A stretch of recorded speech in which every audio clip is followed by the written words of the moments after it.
Shalom, Bapak Ibu yang dikasihi Tuhan. Kita tahu bahwa proses pertobatan yang terus-menerus inilah yang dapat memerdekakan seseorang dari dosa. Sebab dengan pembaharuan pikiran, seseorang bisa mengenal kebenaran. Dan dengan mengenal kebenaran itu, maka seseorang dapat terbebaskan dari perhambaan dosa.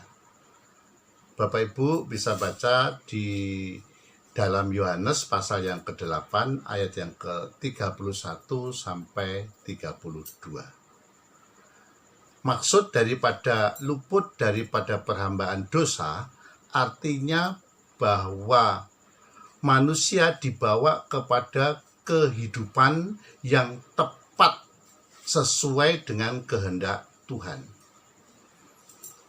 Apa yang dikehendaki Tuhan? Yaitu manusia bisa mengerti kehendak Tuhan, apa yang baik, apa yang berkenan, dan yang sempurna di mata Allah serta melakukannya. Nah, dari proses pertobatan yang benar inilah seseorang akan diubahkan untuk memiliki pola hidup yang baru, yaitu pola hidup sebagai anak-anak Allah.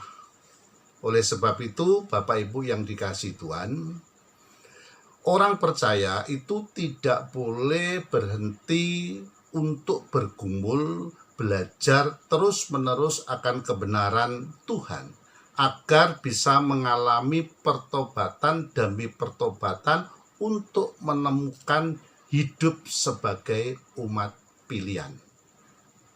Sebagai umat pilihan Tuhan yang istimewa dengan gaya hidup yang sangat luar biasa. Yaitu sebuah model yang berbeda dengan model seperti orang-orang dunia pada umumnya. Bapak Ibu bisa baca di dalam Roma pasal yang ke-12 ayat yang ke-2.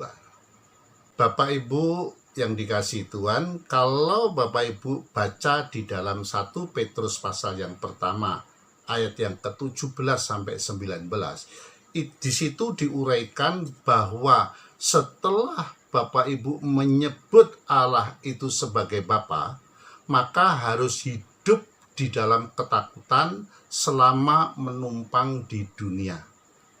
Jadi Bapak Ibu, ternyata sebagai umat tebusan justru membuat orang percaya itu harus lebih hati-hati di dalam hidupnya.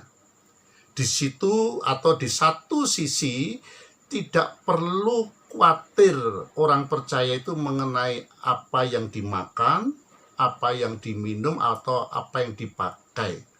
Sebab sebagai anak-anak Bapa, kita itu sudah pasti ada di dalam pemeliharaan. Ini tidak perlu diragukan lagi.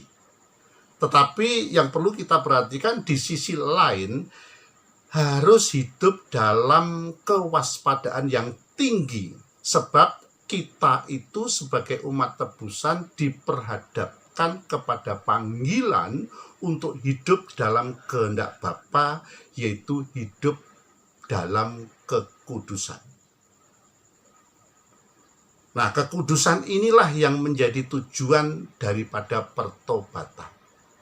Tentu kekudusan di sini menggunakan ukuran Tuhan, bukan ukuran daripada manusia. Jadi Bapak Ibu yang dikasihi Tuhan, kekudusan di sini memiliki arti yang lebih luas, memiliki arti yang lebih menekankan kepada sikap batin atau sikap hati. Bukan sekedar akan kebenaran moral atau standar etika umum seperti pada manusia-manusia dunia pada umumnya. Jadi Bapak Ibu, kalau Bapak Ibu perhatikan di dalam 1 Petrus pasal yang pertama ayat yang ke-16, di situ Tuhan memiliki atau menyuruh orang percaya itu untuk memiliki kekudusan standarnya Tuhan. Bapak Ibu yang dikasihi Tuhan, selama ini kalau kita berbicara tentang anak dan relasinya dengan Tuhan, terdapat ketidakkeseimbangan. Artinya begini, orang lebih banyak menekankan pemeliharaan Tuhan itu secara jasmani.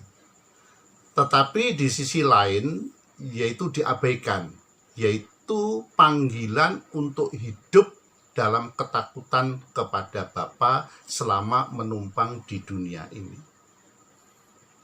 Karena sebagai anak-anak Bapa, tentu kita dipelihara Tuhan. Hal ini tidak perlu kita ragukan, asal kita ada di dalam tatanannya, pemeliharaan Tuhan pasti di situ. Tetapi di sisi lain yang perlu kita perhatikan, kita dipanggil untuk berperilaku sebagai anak-anak Allah. Dalam hal ini, Tuhan memberi kuasa. Bapak Ibu bisa baca di dalam Yohanes pasal yang pertama ayat yang ke-12. Ia memberi kuasa supaya menjadi anak-anak Allah. Jadi kuasa di sini bukan untuk memuaskan hasrat duniawi kita, tetapi kuasa ini adalah fasilitas yang diperlengkapkan Tuhan bagi orang-orang yang mau menerima Tuhan Yesus agar bisa menjadi seorang yang memiliki mental bangsawan surgawi. Kuasa yang Tuhan berikan bukan untuk dimanfaatkan bagi kepentingan pemenuhan kebutuhan jasmani. Di sini kuasa itu bukan alat manipulasi untuk keangkuhan hidup. Karena selama ini yang dimengerti akan kuasa itu, atau apabila kita berbicara mengenai kuasa, selalu dikaitkan dengan kesembuhan, dengan mukjizat, dan lain sebagainya. Bukan itu hal yang salah, tetapi kurang menekankan bagaimana menjadi anak-anak Bapa yang berkenan kepadanya. Kuasa di sini itu dimaksudkan untuk memberi kemampuan hidup sebagai anak-anak Allah yang taat kepada Bapa guna mencapai tingkat kesuciannya. Seperti yang dikatakan oleh Petrus di dalam 2 Petrus pasal yang pertama ayat yang ketiga. Nah, Bapak Ibu yang dikasihi Tuhan, setelah seseorang mengalami proses pertobatan, maka model atau gaya hidup orang percaya pasti berbeda dengan model atau gaya hidup manusia pada umumnya.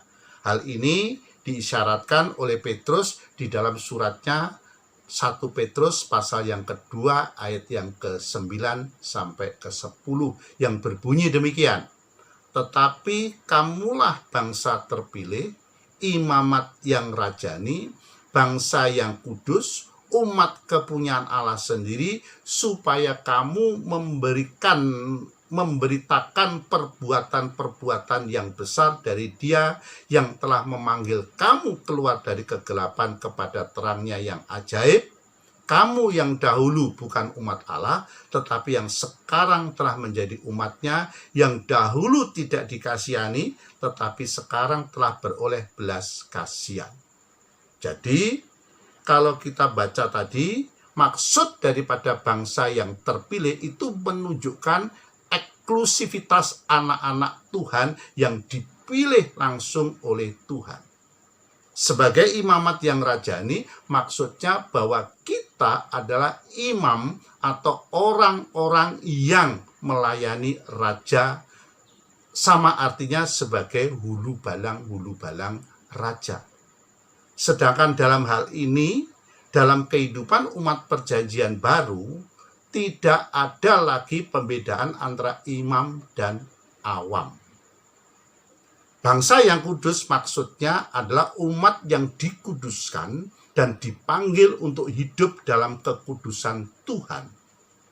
Dan yang terakhir tadi dikatakan umat kepunyaan Allah sendiri. Artinya orang-orang yang telah menjadi haknya atau dimiliki sepenuhnya oleh Tuhan. Dengan demikian, maka umat pilihan Tuhan itu harus hidup sepenuhnya mengabdi kepada Tuhan yang memiliki hidup mereka. Jadi Bapak Ibu yang dikasihi Tuhan, konsekuensi daripada menjadi milik Tuhan adalah hidup dalam penguasaan Tuhan dan menggenapi maksud-maksudnya. Amin. Tuhan memberkati.